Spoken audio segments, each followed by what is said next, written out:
நிறைவாழ்வு AG சபை வழங்கும் morning மன்னாவிற்கு உங்களை அன்போடு வரவேற்கிறோம்.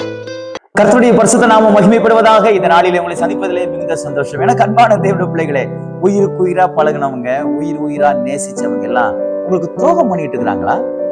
நிறைய நேரம் மனுஷங்க பாருங்க அப்படிதான் பண்ணுவாங்க. ஏன்னா வேத வசனம் அப்படிதான் சொல்லுது, நாசியில சுவாசம் உள்ள மனுஷனை நீ நம்பாத. நம்ம நம்பி நம்பி நிறைய ஏமாந்து போயிருப்போம் இல்லையா?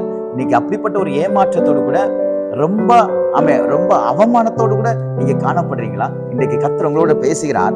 எரேமியா எழுதின புலம்பலின் புஸ்தகம் 1ஆம் அதிகாரம் 19வது வசனத்துடைய முதல் பகுதி இப்படியாக சொல்லுகிறது, என்னை சிநேகித்தவர்களை கூப்பிட்டேன், அவர்களோ என்னை மோசம் போக்கினார்கள். பாத்தீங்களா? இதுதான் நடக்குது பாருங்க. இன்னைக்கு நீங்க சிநேகித்தவங்க உங்களுக்கு மோசம் பண்ணிட்டாங்களா? உயிருக்கு உயிரா நேசிச்சவங்க, நம்ம என்னெல்லாம் செய்யக்கூடாதுன்னு நினைச்சோமோ, எதெல்லாம் நம்ம எதிர்பார்க்காம இருந்தோமோ, அதையெல்லாம் நம்ம நேசிச்சவங்க அதை செஞ்சுட்டாங்க பாருங்க. நமக்கு விரோதமா, நம்மளை அவமானப்படுத்தும்படி, நம்மளை அழுகைக்குள்ள மாற்றும்படி பாருங்க. அவங்க என்னெல்லாம் அக்கிரமம் செய்ய முடியுமோ அத்தனை அக்கிரமத்தை செஞ்சு அவங்க சந்தோஷமா இருக்காங்க இல்லையா? நம்ம உயிருக்கு உயிரை நேசிச்ச சிநேகிதர் அநேகர் நமக்கு விரோதமா எழும்புறதுனால நம்மளால தாங்கிக்க முடியல. நம்ம பாருங்க, சத்ரு நமக்கு துரோகம் பண்ணிதா கூட அவன் சுபாவம் அப்படிதான், அவன் அப்படி பண்ணுவான் அப்படின்னு நம்ம ஏத்துக்கலாம். ஆனா கூடயே இருந்து கூடயே பழகி நம்ம இருதயத்தை புரிஞ்சவங்க, நம்ம கூட சாப்பிட்டவங்க, நம்ம கூட பழகுனவங்க நமக்கு துரோகம் பண்ணும்போது நமக்கு தாங்க முடியாது பாருங்க. அப்படிப்பட்ட ஒரு துக்கத்தோடு கூட காணப்பட்டீங்களா? ஆண்டவர் இன்னைக்கு உங்க கூட பேசுகிறார்.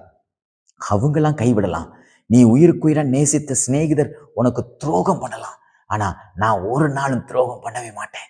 பாருங்க, யோசேப்புட சகோதரர்கள் எல்லாம் அவனுக்கு துரோகம் பண்ணாங்க.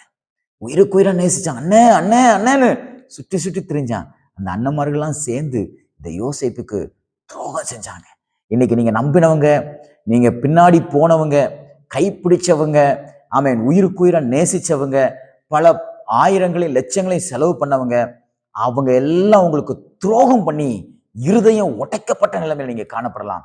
கர்த்தர் சொல்லுகிறார், அந்த நிலையை மாற்ற என்னாலே கூடும். எனக்கு அன்பான தேவ பிள்ளைகளே, நம்முடைய ஆண்டவர் எப்படிப்பட்டவர் தெரியுமா? யோசேப்புக்கு எல்லாரும் துரோகம் பண்ணாங்க, ஆனா கர்த்தர் அவனை தூக்கி எடுத்தார். இன்றைக்கு அதே கர்த்தர் உங்களை தூக்கி எடுப்பார். யார் என்ன துரோகம் பண்ணாலும் கவலைப்படாதீங்க. உங்க துரோகத்துக்கு மத்தியில உங்க தலையை கர்த்தர் நிச்சயமாய் உயர்த்துவார். எங்கெல்லாம் வெக்கப்பட்டு, எங்கெல்லாம் உங்களுக்கு துரோகங்களை அனுபவிச்சு இப்படி நடக்கும்னு நினைச்சு பார்க்கல, அவனா இப்படி பண்ணிட்டான், அவளா இப்படி பண்ணிட்டான், அவங்களா இப்படி எனக்கு துரோகம் பண்ணிட்டாங்க, நம்பவே முடியலன்னு இருந்த அந்த இடத்துல கர்த்தர் உங்கள் தலையை உயர்த்தி உங்களை ஆசீர்வதிப்பார். இன்றைக்கு எதிர்பார்த்திருங்கள்.